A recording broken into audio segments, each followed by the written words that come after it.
ልብ ሰባሪውና አስደንጋጩ የቤሊል ማረፍ ሁላቸውንም እያስለቀሰ ይገኛል። አቶ አምናን ልቡ እስከ ወዳኛው ተሰብሮ ቤሊልን በምንም ሁኔታ ሊመልሳት ባለመቻሉ ደም እንባ እያለቀሰ ይገኛል። የተፈጠረው ነገር ቀላል እንዳልሆነም ግልጽና ግልጽ ነው። ቤሊልን የምታክልና የህይወቱ መብራትን ማጣቱ እጅግ በጣም ልቡ ተሰብሮ ወይኔ ወይኔ ቢልም ቤሊልን ከሄደችበት አይቀሬው ቦታዋ ሊመልሳት አልቻለም። ጄሪና ሜርሲ እንግዲህ ማስመሰላቸውን ቀጥለዋል። ነገር ግን ጄሪ እንደ ሜርሲና እንደ ሲፈን ተደብቃ ስላላደረገችው አቶ አምናንም ቢሆን የተፈጠረውን ነገር በደንብ ስለሚያቅም የቤሊል ድብቅ ሚስጥሯ የጄሪ ድብቅ ሚስጥሯ አሁን ላይ ቤሊልን እንዳሳረፈቻት እሷ መሆኗን ሁሉም ሰው ነቅቶባታልም። ከመጠራጠርም በላይ እሷ ናት ያደረገችው የሰዋችው ብለው አምነው ተቀብለዋል። አሁን ላይ ጄሪ የተናገረችው ለአቶ ጎሹ ብቻ ስለሆነ አሳልፎ ይሰጠኝ ይሆን ወይስ ዝም ይል ይሆን? ለምን ነገርኩት እያለ በጸጸት ትገኛለች። ነገር ግን የእሷን ምስጢር ያወቁት በጣም ብዙ ናቸው። ምክንያቱም ቤሊልን ከአምናን ነጥላ ላገኝሽ እፈልጋለሁ ብላ በመውሰዷ ይሄ አንድ ነፍሰ በላ እንደሆነች ግልጽ ነው። ሁለተኛው ደግሞ ለጎሹ እውነታውን አውጥታ ተናግራለች። ሶስተኛዋ ደግሞ እንግዲህ ሲፈን አንቺ ነሽ ይሄን ያደረግሽው በማለትም 100% እርግጠኛ ሆናለች።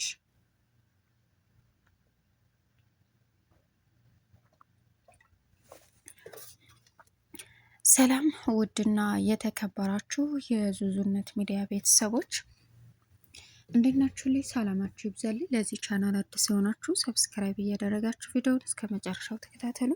በጉጉት ስንጠብቀው የነበረው ደር ድራማ ቀጣይ ፓርት ይዘን መጥተናል። እንግዲህ እጅግ በጣም በሚያሳዝን ሁኔታ ቤሊልን የሰዋችው ጄሪ አሁን ላይ ወንጀሏ ይፋ ወጥቶ እንደምትጋለጥ ምንም ጥርጥር የለውም። ጄሪ ያደረገችው ነገር እጅግ በጣም አሳዛኝና ከባድ ነገር ነው። አሁን ላይ በምንም ሁኔታ ልታስተካክለውም ሆነ ልትተወው የምትችለው ነገር የለም።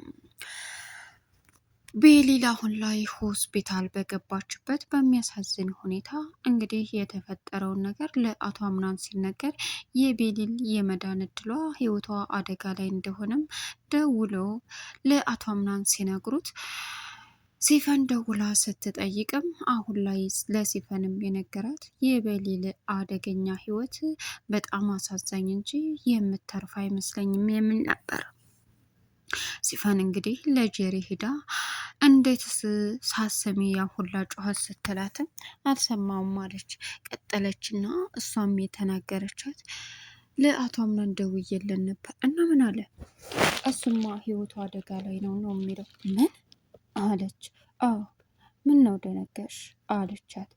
ወይኔ ጉዴ ወይኔ ጉዴ በቃ አለቅልሽ እያለች እንግዲህ መሽለጥለጧንና መርበትበቷን ብትይዝም አሁን ላይ በሚያሳዝን ሁኔታ እሷ ነፍሰ በላ መሆኗ ግልጽና ግልጽ እንደሆነም ተነጋገሩ።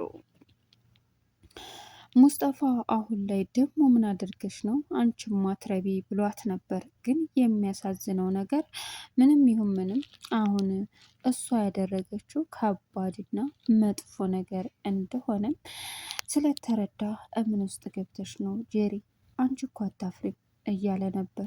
ቆይ ምን ልታረግ ማለቴ ምን አርገሽ ነው ሲላትም ምንም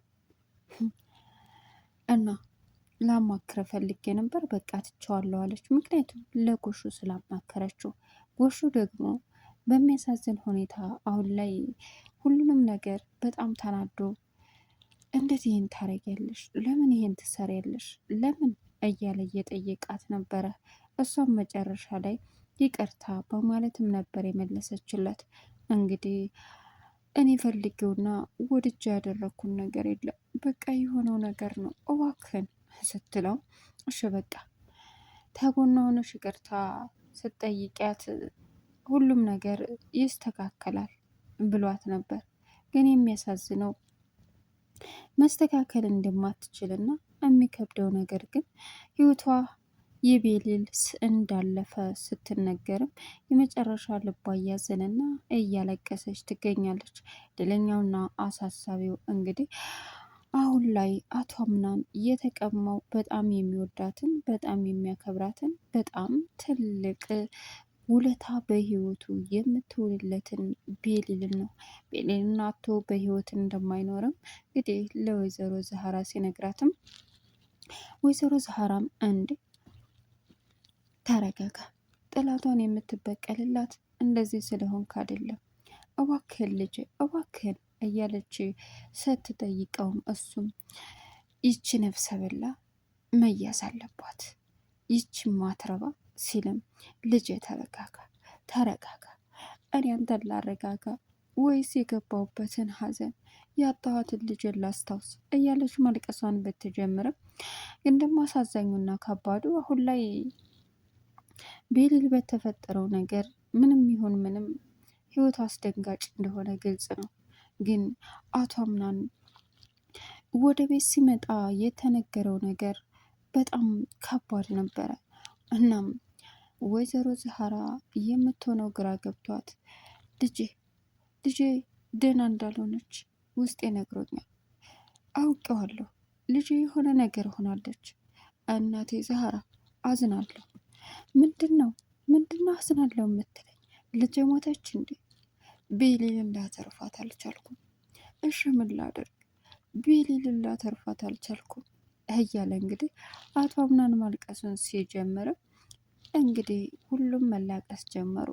ጄሪ አሁን ምን ይዋጣት ግን ሆን ብላ ለማስመሰል ለሌሎቹ ሰዎች ላለማስነቃት እያለቀሰች ትገኛለች። ብታለቅስም ምንም ልትፈይድ አልቻለችም። አንደኛ የጸጸት፣ ሁለተኛውና ከባዱ ደግሞ አሁን ላይ ስጋት እያዛለሁ። አይ አወቃልኝ፣ አይ አሁን ተናገሩብኝ፣ አጋለጡብኝ እያለች ነበረ። ሌላው ወይዘሮ ዛህራ በእርግጥ ቤሊል ዛህራን ብትናገሪያት ሌላ ችግር ውስጥ ትገቢያለሽ። እናቴ ዛህራ ልታከብረት እንጂ ልትናገሪያት አይገባም። እናቴ ዛህራን የምትናገሪ ከሆነ ሌላ ችግር ውስጥ እንገባለን፣ አርፈሽ ተቀመጭ ብላት ነበር።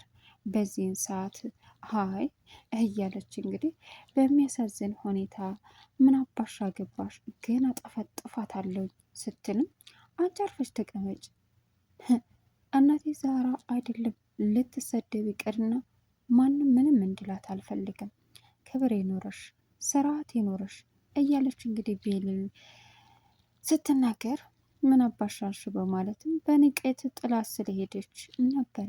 ይህን ሁሉ ከጄሪ ላይ ያደረገችው እጅግ በጣም አሳሳቢውና አስደንጋጩ ነገር በጣም እንግዲህ የቤሊል ህይወት መትረፍ ስላልቻለ ነው። ሌላኛው አቶ አምናን በቀላሉ የሚለቃት አይነት ስለመሰላል ነበረ። ግን ምንም የሚለቃት የለም። በተለይ ጄሪ ራሱ በተለይ ወይዘሮ ዛህራ ልጅንማ ህይወቷን ሰውታብኝ ልተወት አልችልም። በፍጹም ማድረግ ያለብኝን ነገር በሙሉ አደርጋለሁ።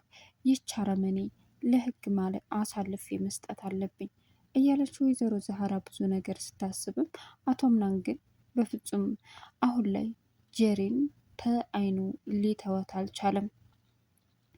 እናም እያለቀሰች እና እያዘነች ብትገኝም ምንም ልታመጣ ሆነ ምንም ልታደርግ ባለመቻሏ ለዛሬ ይቀመጥ።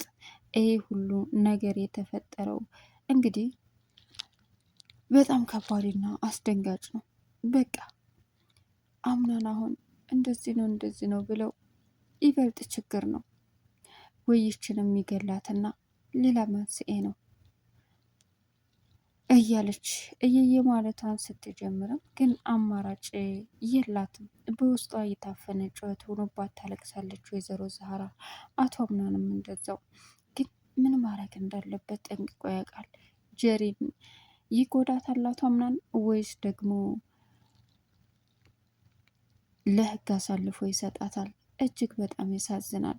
በዚህን ሰዓት አይ አይ አምናን እኮ ግን ሊጠረጥረኝና እንቃርጎ ሊይዘኝ ይችላል። ምን ይሻለኛል? በቃ ምን ይሻለኛል እያለች እንግዲህ ማልቀሷን ጀመረች። ወይኔ ብትልም ግን የተፈጠረው ነገር በሙሉ ምንም አማራጭ እንደሌላ ስታቅ የመጨረሻ እየየ እያለች ብትገኝም አሁን ላይ እንግዲህ ቤሊል ባለመዳኗ ቤሊል ከባድ ችግር እንደደረሰባት የተረዳችዋ ሲፈን በእርግጥ ለጄሪ ነግራታለች። ጄሪ ልሰማ አልቻለችም እና ምን አገባኝ የራሷ ጉዳይ እያለች ማስመሰሏን ብትቀጥልም አሳዛኙ ነገር ግን እጅግ ልብ የሚሰብረው አሁን ላይ ከወንጀሉ ተባባሪ የወንጀሉ ፈጻሚ እሷ መሆኗ መጋለጡ ግልጽ ነው እና የኔ ህይወት በቃ ተበላሽ። በዚች በማትረባ ቁማም ለኔ መከራ፣ ሙታም ለኔ መከራ። ምን ይሻለኛል ፈጣሪ ምን ይሻለኛል እያለች እንግዲህ በዚህን ሰዓት ጀሪ መጨነቋን ቀጠለች። ግን ምንም ልታደርግም ሆነ ልታስቆመው የምትችለው ነገር የለም። አንድ የሰው ነፍስ በማጥፋቷ ሁሉም ሰው አቆባታል። ምክንያቱም ነይ ብላ ጠርታ ነው በዛ ያስቀረቻት። ስለዚህ እሷ መሆኗን አደጋ ያደረሰችበት አቶ አምናን ራሱ በደንብ አውቋል። ሌላኛውና ከባዱ እንግዲህ ሙስጠፋ አሁን ላይ እጅግ በጣም ያዘነው ለቤሊል ነው። በውስጧ ፍቅር ይዛ በመሄዷ አቶ አምናን በጣም ትወደዋለች እያለ ለጄሪ ቢነግራትም እና ምን ችግር በውስጧ ፍቅር ይዛ አፉና መሄዷ ነው ሳትናገር የሳዘነ አለችው። አዎ በጣም ሲፈን የተለያየ ጸባይ ስታሳይ፣ ቆይ አንቺ ልጅ እየገባሽኝ አይደለም፣ ምንድን ነው የምትፈልጊው? ምን አስበሽ ነው ሲላትም አይ ምንም አለችው። የእውነት ግራ እያጋባሽኝ ነው። በቃ አሁን ለቤሊል ቢያንስ በህይወት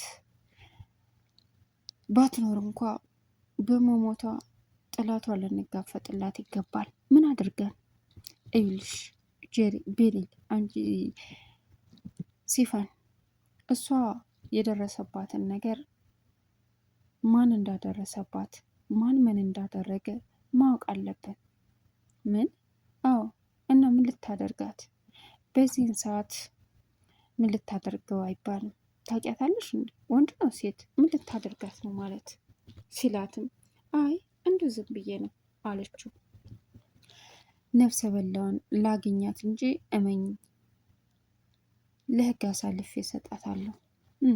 ለህግ አሳልፈ መስጠቱ ምን ትርጉም አለው? የምትበቀልላት ከሆነ እንጂ ማለትማ ህግ ያዛት ማለት እኮ ተበቀልኩ ማለት ነው።